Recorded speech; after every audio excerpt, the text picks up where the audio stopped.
Hello students, welcome to my channel chemistry learnings. आज हम naming reaction पढ़ने जा रहे हैं, Wolff Kishner reduction. Wolff Kishner reduction क्या होती है? इसमें क्या होता है, इसमें एल्डिहाइड और कीटोन को जब हम रिड्यूस करते हैं, जब हम इसका रिडक्शन करते हैं तो ये किस में कन्वर्ट हो जाता है? ये कन्वर्ट हो जाता है एल्केन्स में, सैचुरेटेड कंपाउंड एल्केन्स में। ठीक है, ये एल्केन्स में कैसे कन्वर्ट होता है, इसके अंदर ऐसा क्या होता है कि ये एल्केन्स में कन्वर्ट हो जाता है? हमें पता है एल्डिहाइड और कीटोन में एक पर्टिकुलर फंक्शनल ग्रुप होता है जिसको हम बोलते हैं कार्बोनाइल कंपाउंड। ठीक है, कार्बोनाइल ग्रुप। तो एल्डिहाइड कीटोन में ये वाला जो फंक्शनल ग्रुप होता है दोनों में प्रेजेंट होता है, एल्डिहाइड में भी कीटोन में भी। तो इस मॉइटी का रिडक्शन होता है। ठीक है, अब रिडक्शन का मतलब हमको पता है क्या होता है, या तो किसी मॉलिक्यूल से ऑक्सीजन का रिमूवल हो, या फिर हाइड्रोजन का एडिशन हो, या फिर दोनों चीज़ें हो, रिमूवल ऑफ ऑक्सीजन भी हो, एडिशन ऑफ हाइड्रोजन भी हो। तो तो उस मॉलिक्यूल का क्या हो रहा है, रिडक्शन हो रहा है। तो इसमें से हम ऑक्सीजन को रिमूव करते हैं। जैसे ही हम कार्बोनाइल के ऑक्सीजन को रिमूव करते हैं, इस कार्बन की दो वैलेंसीज फ्री हो जाती हैं। तो जैसे इसकी दो वैलेंसीज फ्री होती हैं तो हम यहाँ पे दो हाइड्रोजन ऐड कर सकते हैं। तो जैसे ही हम यहाँ पे दो हाइड्रोजन ऐड करते हैं, ये किस में कन्वर्ट हो जाता है, एल्केन में। ठीक है, तो इतना हमको समझ आ गया कि वुल्फ किश्नर रिडक्शन में एल्डिहाइड्स और ketones are going to converted into alkenes. अब ये जो वुल्फ किश्नर रिडक्शन है, ये इसकी जो खास बात है वो क्या है, ये बहुत ही सेलेक्टिव रिडक्शन है। सेलेक्टिव से कहने का मतलब क्या है मेरा, ये सिर्फ और सिर्फ एल्डिहाइड और कीटोन का ही रिडक्शन करता है। देखो, कार्बोनाइल ग्रुप जो होता है ना, ये वाला कार्बोनाइल ग्रुप है, ये कई और मॉलिक्यूल्स में भी होता है। जैसे कि कार्बोक्सिलिक एसिड में होता है, देखो COOH इस तरह से होता है। अमाइड जो फंक्शनल ग्रुप होता है उसमें भी कार्बोनाइल ग्रुप होता है। अमाइड क्या होता है, C डबल बॉन्ड हो NH2। तो इनमें भी कार्बोनाइल ग्रुप होता है, लेकिन इसकी रिडक्शन हम वुल्फ किश्नर रिडक्शन से नहीं कर सकते। हम किसकी रिडक्शन कर सकते हैं, सिर्फ और सिर्फ एल्डिहाइड्स एंड कीटोन्स की। इसलिए वुल्फ किश्नर रिडक्शन जो होता है ये बहुत ही सेलेक्टिव माना जाता है। ठीक है, तो यहाँ पे आप देख सकते हो कि ये कार्बोनाइल ग्रुप है। ठीक है, रिएक्शन और उसका मैकेनिज्म मैं आगे चल के दिखाऊंगा, अभी इसका ओवरव्यू दे रहा हूँ। ये कार्बोनाइल ग्रुप है एल्डिहाइड और कीटोन का। इसको हम रिएक्ट करते हैं एक रिड्यूसिंग एजेंट के साथ, उसका नाम होता है हाइड्राजीन। हाइड्राजीन का स्ट्रक्चर कैसा होता है, NH2। ठीक है, ये एक रिड्यूसिंग एजेंट है, इट इज़ रिड्यूसिंग एजेंट। तो अगर हम कार्बोनाइल ग्रुप कंटेनिंग एल्डिहाइड और कीटोन का रिएक्शन करते हैं किसके साथ, हाइड्राजीन के साथ, in the presence of a strong base, कौन सा, पोटाशियम हाइड्रोक्साइड। यहाँ पे आप देख सकते हो पोटाशियम हाइड्रोक्साइड लिखा हुआ है, साथ में उसको हम हीट करते हैं। और इसमें जो सॉल्वेंट यूज़ करते हैं वो कौन सा होता है, इथाइलिन ग्लाइकोल। ठीक है, इथाइलिन ग्लाइकोल क्या होता है, पोलर प्रोटिक सॉल्वेंट होता है। तो ये तीन कंडीशंस हमको अप्लाई करनी होती है for the reduction of carbonyl group of aldehyde ketone. कौन सा, hydrazine, potassium hydroxide plus heat, और सॉल्वेंट कौन सा लेते हैं, इथाइलिन ग्लाइकोल। तो प्रोडक्ट क्या मिलता है हमको, एल्केन। देखो यहाँ पे क्या मिला है हमको, एल्केन। क्या हो रहा है इसमें, ये जो ऑक्सीजन है कार्बोनाइल ग्रुप का, ये रिमूव हो रहा है, उसकी जगह पे दो हाइड्रोजन ऐड हो रहे हैं। ठीक है, तो हमको जो कार्बोनाइल ग्रुप का कार्बन था वो कंप्लीटली सैचुरेट हो जाता है, हाइड्रोजन ऐड हो जाते हैं उसमें। ठीक है, तो हमको एल्केन मिलता है। और बाय प्रोडक्ट इसमें क्या मिलता है, एक नाइट्रोजन गैस इन्वॉल्व होती है और साथ में वाटर रिमूव होता है। ठीक है, तो एल्डिहाइड ग्रुप जो है, एल्डिहाइड या कीटोनिक ग्रुप है, वो किस में कन्वर्ट हो जाता है, एल्केन में। ठीक है, अब हम इसकी एग्जाम्पल पढ़ते हैं। देखो यहाँ पे आप देख सकते हो एग्जाम्पल में the second member of aldehyde लिया है मैंने, एसिटैल्डिहाइड। ठीक है, फर्स्ट मेंबर कौन सा होता है, फॉर्मेल्डिहाइड। तो सेकंड मेंबर कौन सा होता है, एसिटैल्डिहाइड। तो ये एसिटैल्डिहाइड है। ठीक है, एसिटैल्डिहाइड को हम किसके साथ ऐड कर रहे हैं, हाइड्राजीन के साथ। ठीक है, हाइड्राजीन के साथ ऐड कर रहे हैं in the presence of A base, कौन सा, पोटाशियम हाइड्रोक्साइड। ठीक ठीक है, और साथ में क्या कर रहे हैं हम, हीट कर रहे हैं, ठीक है, इथाइलिन ग्लाइकोल सॉल्वेंट ले रहे हैं, तो हमको प्रोडक्ट क्या मिला। देखो यहाँ पे ये जो कार्बोनाइल ग्रुप का ये जो C डबल बॉन्ड O है, ये जो कार्बोनाइल ग्रुप है, इसमें से ऑक्सीजन हमने हटा दिया। जैसे ही एक ऑक्सीजन हटाया तो हमको 2 हाइड्रोजन ऐड करने पड़े। तो एक हाइड्रोजन इस कार्बन के साथ पास पहले ही था यहाँ पे, ठीक है, ये एक हाइड्रोजन पहले ही था, 2 हाइड्रोजन और ऐड कर देंगे तो ये क्या बन जाएगा, CH3। देखो यहाँ पे क्या बन गया, ये CH3। तो ये क्या बन जाता है, एल्केन। तो इसको हम क्या बोलेंगे, इथेन। तो प्रोडक्ट हमको क्या मिलता है इसमें, इथेन, यानी कि alkane with the liberation of nitrogen gas और एंड रिमूवल ऑफ वाटर हो रहा है, ठीक है। एक और एग्जांपल देख लेते हैं। ये क्या है हमारे पास, कीटोन है, ठीक है, कीटोन एसीटोन है, ठीक है। इसका भी हम सेम वही कर रहे हैं, हाइड्राजीन के साथ रिएक्ट किया पोटाशियम हाइड्रोक्साइड की प्रेजेंस में, ठीक है।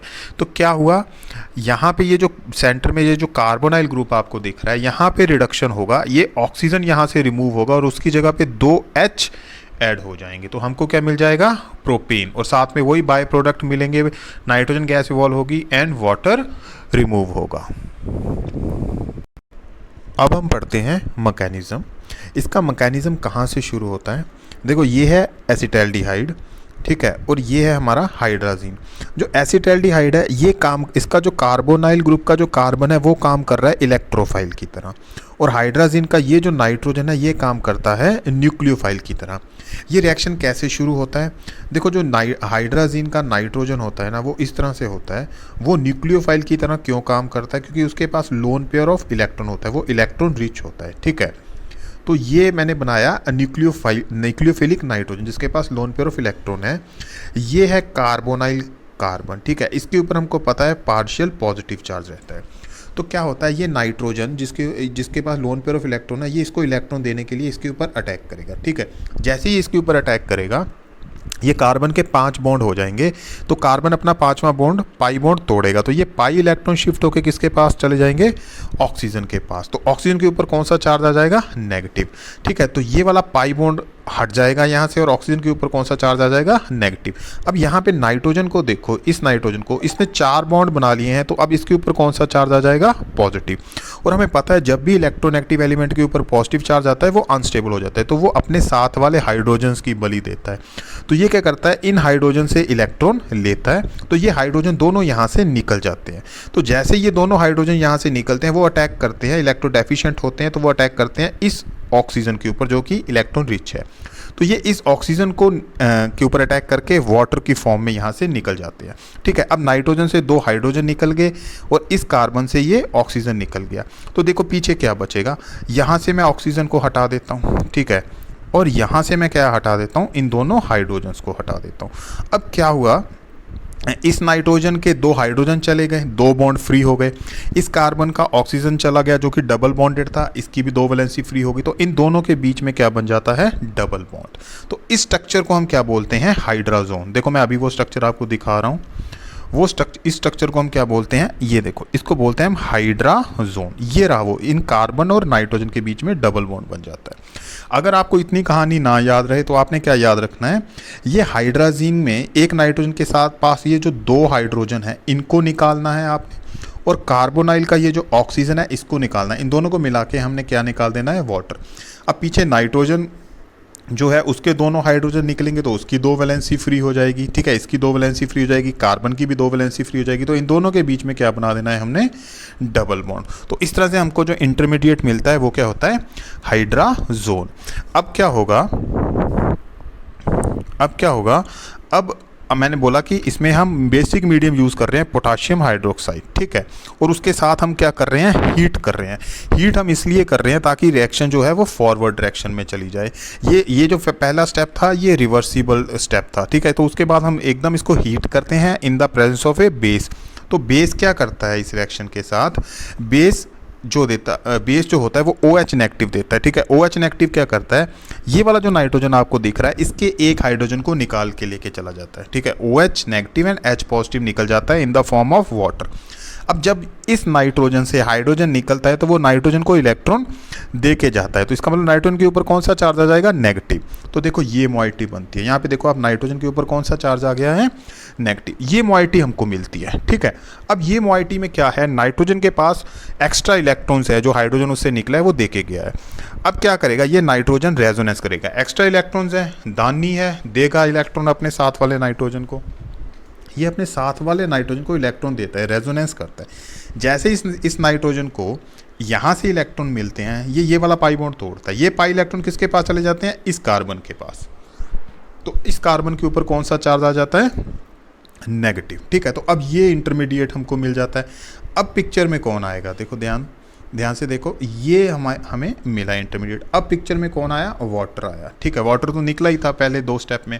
तो H पॉजिटिव जो होता है वाटर, देखो ये जो हमको मिला इसको हम बोलते हैं कार्बो एनायन। कार्बन के ऊपर कौन सा चार्ज है, नेगेटिव, तो इसको बोलते हैं कार्बो एनायन। ये कार्बो एनायन जो होगा ये वाटर के H पॉजिटिव के साथ रिएक्ट करेगा, तो ये H पॉजिटिव को ले जाएगा, ठीक है। तो ये H पॉजिटिव इस कार्बन के साथ जाके जुड़ेगा, तो देखो यहाँ पे ये H पॉजिटिव इस कार्बन के साथ आके जुड़ गया। अब ये हमें फिर से अगला इंटरमीडिएट मिलेगा, ठीक है। अब नेक्स्ट स्टेप में क्या होगा, फिर से अब यहाँ तक हो चुका है, ठीक है। अब क्या होगा, ये जो कॉर्नर वाला नाइट्रोजन था, ठीक है, इसके पास एक H अभी भी बचा हुआ है, फिर से पोटाशियम हाइड्रोक्साइड आएगा, ठीक है, डिहाइड्रेटिंग एजेंट की तरह काम करेगा। वो इस H को फिर से निकालेगा in the form of water. अब जैसे वो H निकलेगा वो नाइट्रोजन को इलेक्ट्रॉन दे के जाएगा, नाइट्रोजन के ऊपर फिर से नेगेटिव चार्ज आ गया, नाइट्रोजन फिर से रेजोनेंस करेगा अपने साथ वाले नाइट्रोजन के साथ। देखो जैसे ही ये वाला नाइट्रोजन इसको इलेक्ट्रॉन देगा अपने साथ वाले नाइट्रोजन को, तो इनमें क्या बन जाएगा, ट्रिपल बॉन्ड बन जाएगा। तो वो ट्रिपल बॉन्ड कहाँ पे आएगा, अभी डबल बॉन्ड था, अब इस नाइट्रोजन इलेक्ट्रॉन दिए तो ट्रिपल बॉन्ड बन जाएगा। तो ये किस फॉर्म में निकल जाएगा, N2 गैस की फॉर्म में। हमको पता है जहाँ पे भी NN आपस में जुड़े हो ना, तो वो नाइट्रोजन गैस की फॉर्म में निकलते हैं, वो गुड लिविंग ग्रुप होते हैं, ये वाला नाइट्रोजन जो होता है, ठीक है। अब आप देखो जब यहाँ से नाइट्रोजन गैस निकलेगी ना, तो नाइट्रोजन को, तो इस वाली नाइट्रोजन को जो कि कार्बन के साथ जुड़ी है, ध्यान देना बेटा, ये वाली नाइट्रोजन जो कार्बन के साथ जुड़ी है, इसको तो इस नाइट्रोजन से इलेक्ट्रॉन मिल गए हैं। तो ये वाला जो इलेक्ट्रॉन होगा, ये कार्बन और नाइट्रोजन के बीच में, ये दोनों किसके पास चले जाएंगे, इस कार्बन के पास, ठीक है ना। तो जैसे ही वो वाले बॉन्डिंग इलेक्ट्रॉन जो नाइट्रोजन और कार्बन के बीच में थे, वो किसको मिल गए हैं, इस CH2 को, ठीक है। तो इसके ऊपर कौन सा चार्ज आ जाएगा, नेगेटिव। ये फिर से हमको दूसरी बार मिलेगा कार्बो एनायन।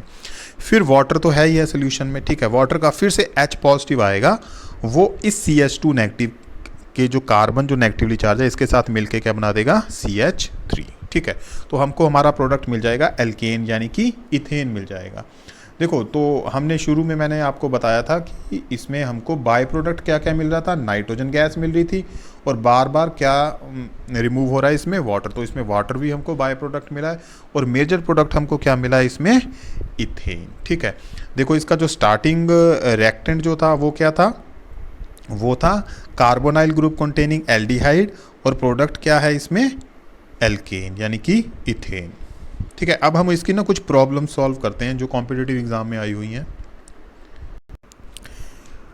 ये कुछ प्रॉब्लम्स हैं, सॉल्व करते हैं। देखो ये जो मॉलिक्यूल आपको दिख रहा है, ठीक है, अब इस मॉलिक्यूल का हम रिडक्शन करने जा रहे हैं, किससे, वुल्फ-किश्नर रिडक्शन। तो मैंने शॉर्ट में लिखा है, तो कई बार एग्जाम में ऐसे भी लिखा होता है, ऐसा नहीं है कि वहाँ पे hydrazine plus potassium hydroxide plus ethylene glycol लिखा हो, नहीं, ज़रूरी नहीं है, वहाँ पे वुल्फ-किश्नर रिडक्शन भी लिखा हो सकता है। तो आपको अपना दिमाग खुद चलाना है कि यहाँ पे कौन कौन सा रिएजेंट होगा।